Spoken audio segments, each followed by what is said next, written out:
प्रदेश के जिन 9 सीटों पर उपचुनाव हो रहे हैं उनमें से एक कानपुर की सीसामऊ सीट भी है।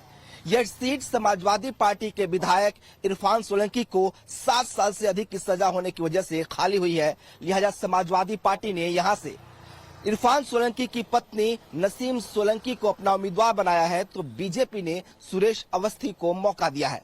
आप इसे उपचुनाव की हॉट सीटों में से एक कह सकते हैं और इसकी वजह है यहाँ की डेमोग्राफी। उत्तर प्रदेश में 9 सीटों पर उपचुनाव होने वाले हैं, उनमें से एक सीसामऊ सीट भी है जो कानपुर की सीट है और कहा जा रहा है कि ये कई मायनों में खास है। खास इसलिए कि यहाँ पर मुस्लिम आबादी सबसे ज्यादा है और इसीलिए इरफान सोलंकी जो यहाँ के विधायक थे जिनकी सदस्यता रद्द होने के बाद यहाँ उपचुनाव हो रहा है, वो उनका दबदबा रहा है। बहुत सारे लोग यहाँ पे हैं। आप लोग इसी विधानसभा से हो, सीसामऊ से, आप लोग इस बार का चुनाव कैसे देख रहे हो? आर्यनगर से, हमारे सीसामऊ से नहीं, आर्यनगर से। आप सीसामऊ से हो, कैसे देख रहे हो चुनाव? है, देखिए क्या होता है पता लगता है। वैसे हमारा सपोर्ट तो इन्हीं को रहेगा, सपोर्ट हमारा इन्हीं को रहेगा। सपोर्ट आपका बीजेपी को रहेगा, आप कह रहे हैं। क्या वजह आपको लगता है इसका? कि चेंज आना चाहिए, कि जैसे इन्होंने बताया कि बहुत टाइम से मतलब कि पार्टी थे वो लोग, तो अब चेंज होना चाहिए थोड़ा सा। आपको लगता है कि बदलाव चाहिए यहाँ पे? हाँ, बदलाव तो होना चाहिए, हर किसी को बदलाव होना चाहिए। ये है कि चेंज से ही तो सबको पता चलेगा कि कैसे क्या मतलब आना है। तो चेंज बहुत जरूरी है और हम लोग भी बच्चों को यही सिखाते हैं कि चेंज होना चाहिए। तो उसी के हिसाब से बदलाव के आधार पे हमको रावेश मस्ती जी को वोट देना चाहिए। इलेक्शन में इस तरह की बातें होंगी, एक पार्टी ये कहेगी कि बटेंगे तो कटेंगे, एक कहेंगे कि जोड़ेंगे तो जीतेंगे, तो आप लोग कैसे डिफरेंशिएट करते हैं इसमें? हम लोग समझिए, हम लोग चाहे इसमें धर्म नहीं देखा जाता है, न मोमडन, न मुस्लिम, न हिंदू, न सिख, न ईसाई, कोई धर्म प्रत्याशी जो नेता बनते हैं उसमें कोई धर्म नहीं देखा जाता कि हम मेरे मुस्लिम खड़े होंगे तो हम मुस्लिम को ही देंगे। नहीं, जो हकदार है, चाहे वो हिंदू हो चाहे वो मुस्लिम हो, कुछ भी हो, लेकिन देना पहचान के प्रत्याशी को। हकदार कौन है, कौन ये जो है पूरे सरकार चला लेगी, उसको देना चाहिए। आप लोग क्या लगता है कि इलेक्शन कैसे इस बार का, क्योंकि मुकाबला समाजवादी पार्टी और बीजेपी में सीधे तौर पर है। नसीम सोलंकी वहां से हैं, यहाँ सुरेश अवस्थी, तो इसमें आप लोग कैसे डिफरेंशिएट करेंगे?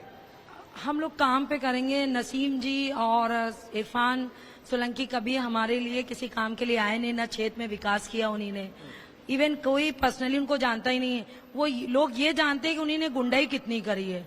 और जो हमारे प्रत्याशी हैं, जो मैं पर्सनली परिवार से आज से नहीं, मैं उनको करीब 10-15 साल से जानती हूँ, कि कभी भी मेरे स्कूल को जरूरत पड़ी या किसी भी क्षेत्र में उनको जरूरत, चाहे वो आर्यनगर हो, सीसामऊ हो, और वो हमेशा खड़े रहे।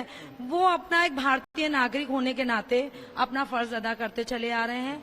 तो आज हमें मौका है कि हम उनको औपचारिक तौर पे चुने और अपने सीसामऊ विधानसभा से उनको विधायक बना के अपने बीच लेके। सबसे बड़ी बात यह है कि मुस्लिम महिलाओं को लेकर एक टैबू है कि ये घरों के अंदर रहती हैं, वोट अपने पति के कहने पे देती हैं, परिवार के। आप लोग को भी ये है कि अपने मन से वोट देती हैं? आप अपने मन से। इस बार अपने मन से आप वोट देंगी? जी। क्या लगता है कि गवर्नमेंट ने जो कहा जा रहा है, जो अभी प्रत्याशी आए थे लगातार कह रहे थे कि हमने महिला सुरक्षा के लिए काम किया है, सच में आपकी सुरक्षा के लिए कुछ काम हुआ है? हो तो रहा है। हो रहा है जी। आपको लगता है कि इस गवर्नमेंट ने महिला को लेकर, सुरक्षा को लेकर कोई काम किया है, महिला सुरक्षा? जी। आपको लगता है कि गवर्नमेंट ठीक है ठीक है, और क्या जी। और मतलब ये कि जो चीजें इससे पहले जो गवर्नमेंट थी उसमें जो कमियां पाई गई थी वो चीजें इसमें नहीं पाई जा रही हैं। बहुत सी ऐसी पॉलिसीज हैं गवर्नमेंट की जिससे जनता को लाभ हो रहा है। और फिर ये तो हमारा फंडामेंटल राइट है, वोट हमारा, हम जिसको चाहेंगे उसको देंगे। यूपी में जिन 9 सीटों पर उपचुनाव हो रहे हैं उसमें सीसामऊ जो है वो बहुत खास है। खास इसलिए कि यहाँ का जो समीकरण है वो बहुत सारे सवाल खड़े करते हैं, इसको लेकर बहुत सारी चर्चाएं भी हैं और सबसे ज्यादा चर्चाओं में इस वक्त जो है यही सीट है। मैडम, सबसे पहले तो हम आप जानेंगे कि आपका चुनाव कैसे चल रहा है, आप इस बार मैदान में हैं, कैसा लग रहा है, ये अनुभव कैसा है, पहला अनुभव आपका कैसा लग रहा है? नहीं, एंड कैंडिडेट होते हुए तो पहला है, बाकी तो 4 चुनाव हम लोग ने विधायक जी के साथ कार्यकर्ता की तरीके उनके जो पीछे पीछे हम लोग ने मेहनत करी है, तो बहुत नया नहीं है मेरे लिए। अभी कैसा चल रहा है चुनाव, आपको क्या लगता है इस बार कैसा, क्या मूड है जनता का? बहुत अच्छा है, बहुत ज्यादा दुआएं, आशीर्वाद, और जो 2 साल हम लोग जो अकेले थे और जो तकलीफें थी, तो वो जनता फिर दिखाएगी कि नहीं हम सही थे और विधायक हमारा सही है इंशाल्लाह। तो आपको लगता है कि कुछ सिंपैथी मिल पाएगा जिस तरह से आप जो दावा किया जा रहा है और कि सरकार दबाने की कोशिश कर रही है, बेवजह फंसाया गया इरफान को?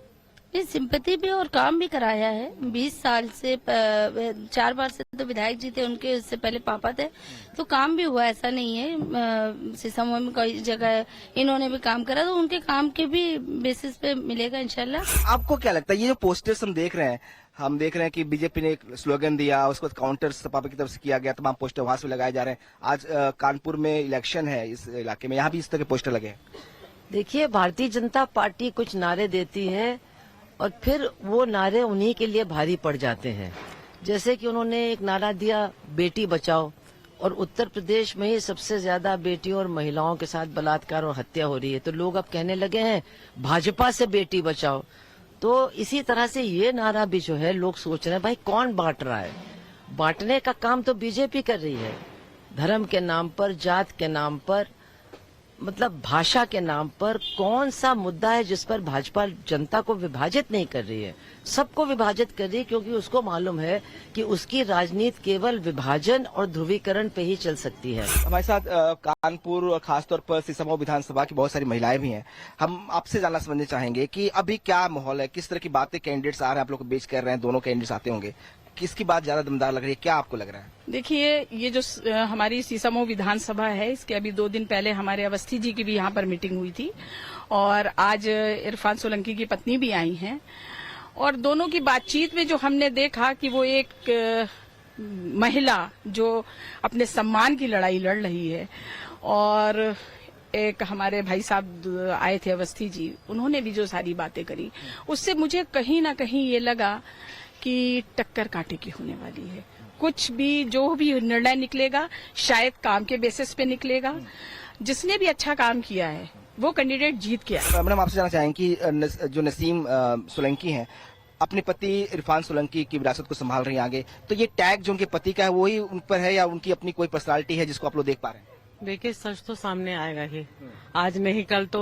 अब इसमें वो संभाल रही है, और हम लोगों को उनको अप्रिशिएट करना चाहिए कि कम से कम एटलीस्ट वो आगे बढ़ के हिम्मत तो कर रही हैं। इस चीज को एज अ फैमिली मेंबर की तरह होके देखें। हम पॉलिटिक्स पे हम लोगों का वो नहीं है कि मतलब हम पॉलिटिक्स कर रहे हैं या हमारा हिंदू मुस्लिम या कुछ भी नहीं है, बट एक एज अ वुमेन जो स्ट्रगल वो कर रही हैं, वो उनका हम लोगों को साथ देना चाहिए। उनके स्ट्रगल से सिंपैथी है।